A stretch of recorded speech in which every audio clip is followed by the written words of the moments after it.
Trending at usap-usapan ngayon sa social media ang video na ito ng aktor na si John Estrada kung saan makikita na masayang nagpa-party sa Boracay kasama ang isang babae na sinasabing si Lily Halman, ang babaeng nalilink ngayon sa aktor.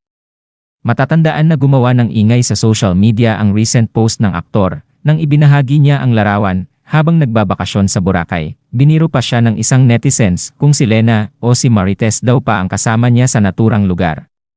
Mga karakter sa seryeng Batang Quiapo.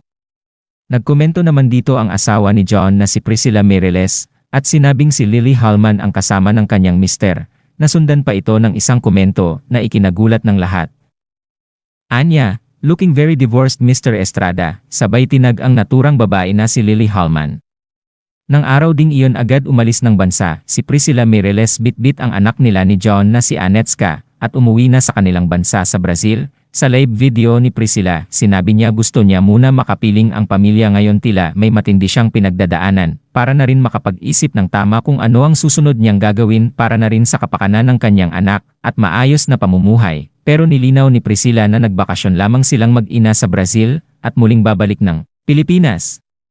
Samantala umani naman ng negatibong reaksyon ang video na ito ni John Estrada kasama ang babae na si Lily Halman. Paano daw naaatim ni John na makuha pang magsaya gayon iniwan na siya ng kanyang mag-ina? Komento pa ng ilang netizens, ano ba ang pinaglalaban ng mga babaeng ito? Alam naman nila na may asawang tao, hoy wala man lang delikadesa ha. Iba na talaga ngayon, di na marunong mahiya yung iba dyan. Given na wala siya respeto sa asawa niya, pero mas malala yung wala siyang respeto sa mga anak niya, may isip na ang mga anak niya at madaming bata ngayon na very aware sa mga nangyayari sa social media. Hindi man lang niya inisip ang kahihiyan na binibigay niya sa mga anak niya. Ito ang taong dapat mag-isa lang sa buhay dahil wala naman importante sa kanya kundi ang sarili niyang kaligayahan.